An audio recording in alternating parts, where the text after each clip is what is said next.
ನಮಸ್ಕಾರ ಎಲ್ಲರಿಗೂ ಮಲ್ನಾಡ್ ಸ್ವಾದ್ ಚಾನೆಲ್ಗೆ ಸ್ವಾಗತ. ಇವತ್ತಿನ ರೆಸಿಪಿ ಪಪ್ಪಾಯ ಸಬ್ಜಾ ಮಿಲ್ಕ್ ಶೇಕ್ ಮಾಡ್ತಾ ಇದ್ದೀನಿ. ಯಾರು ನನ್ನ ಚಾನೆಲ್ ಇನ್ನೂ ಸಬ್ಸ್ಕ್ರೈಬ್ ಮಾಡ್ಕೊಂಡಿಲ್ಲ, ಸಬ್ಸ್ಕ್ರೈಬ್ ಮಾಡ್ಕೊಳ್ಳಿ. ಈ ಪಪ್ಪಾಯ ಸಬ್ಜಾ ಮಿಲ್ಕ್ ಶೇಕ್ ಹೇಗೆ ಮಾಡೋದು ನೋಡೋಣ.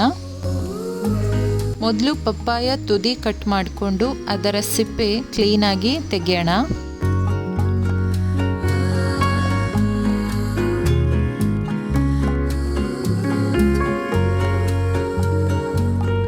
ಈಗ ಪಪ್ಪಾಯ ಕಟ್ ಮಾಡಿಕೊಂಡು ಅದರಲ್ಲಿರುವ ಬೀಜ ತೆಗಿತಾ ಇದ್ದೀನಿ.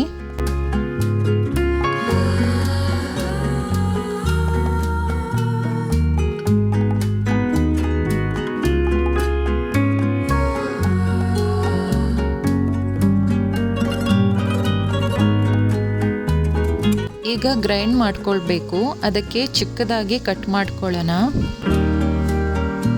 ಈ ಪಪ್ಪಾಯ ಡೈಲಿ ತಿನ್ನೋದ್ರಿಂದ ಒಂದು ವೆಯ್ಟ್ ಲಾಸ್ ಮಾಡ್ಕೊಳ್ಬೋದು, ಮತ್ತು ಚರ್ಮದ ಕಾಂತಿ ಕೂಡ ಹೆಚ್ಚಾಗುತ್ತೆ.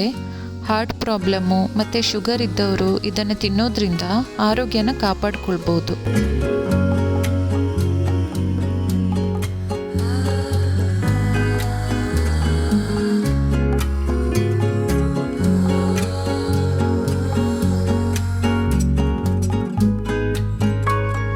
ಈಗ ಕಟ್ ಮಾಡಿದ ಪಪ್ಪಾಯನ ಜಾರ್ಗೆ ಹಾಕೊಳ್ತಾ ಇದ್ದೀನಿ.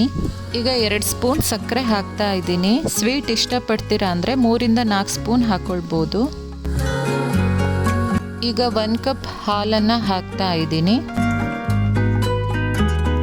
ಹಾಗೆ ಒಂದು ಇಡೀ ಬಾಳೆಹಣ್ಣನ್ನು ಕಟ್ ಮಾಡಿಕೊಂಡು ಹಾಕ್ತಾ ಇದ್ದೀನಿ. ಇವಾಗ ಇಷ್ಟನ್ನು ಚೆನ್ನಾಗಿ ಗ್ರೈಂಡ್ ಮಾಡಿಕೊಂಡು ಒಂದು ಬೌಲ್ಗೆ ಹಾಕೊಳ್ತಾ ಇದ್ದೀನಿ.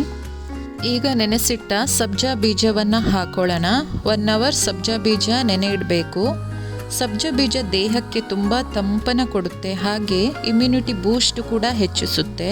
ಸ್ವಲ್ಪ ದ್ರಾಕ್ಷಿ, ಗೋಡಂಬಿ ಮತ್ತು ಬಾದಾಮಿನ ಕಟ್ ಮಾಡಿಕೊಂಡು ಹಾಕ್ತಾ ಇದ್ದೀನಿ. ಯಾಕೆಂದರೆ ಈ ಮಿಲ್ಕ್ ಶೇಕ್ ಜೊತೆಗೆ ತಿನ್ನಕ್ಕೆ ಸಿಗುತ್ತೆ, ಮತ್ತು ಡ್ರೈ ಫ್ರೂಟ್ನ ಫ್ಲೇವರ್ ಕೂಡ ಚೆನ್ನಾಗಿರುತ್ತೆ.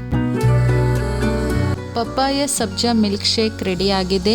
ಈ ರೀತಿ ಮಾಡಿ ಕುಡಿಯೋದ್ರಿಂದ ದೇಹ ತಂಪಾಗಿಡ್ಬೋದು, ಆರೋಗ್ಯಕ್ಕೂ ಒಳ್ಳೆಯದು. ನೀವು ಟ್ರೈ ಮಾಡಿ ಈ ರೆಸಿಪಿ ಹೇಗಾಗಿದೆ ಅಂತ ನನಗೆ ತಿಳಿಸಿ. ಈ ಚಾನಲ್ನ ಸಬ್ಸ್ಕ್ರೈಬ್ ಮಾಡ್ಕೊಳ್ಳಿ, ಲೈಕ್ ಮಾಡಿ. ಓಕೆ, ಈ ಪಪ್ಪಾಯ ಸಬ್ಜಾ ಮಿಲ್ಕ್ ಶೇಕ್ ವಿಡಿಯೋ ನೋಡಿದ ನಿಮಗೆಲ್ಲರಿಗೂ ಥ್ಯಾಂಕ್ ಯು.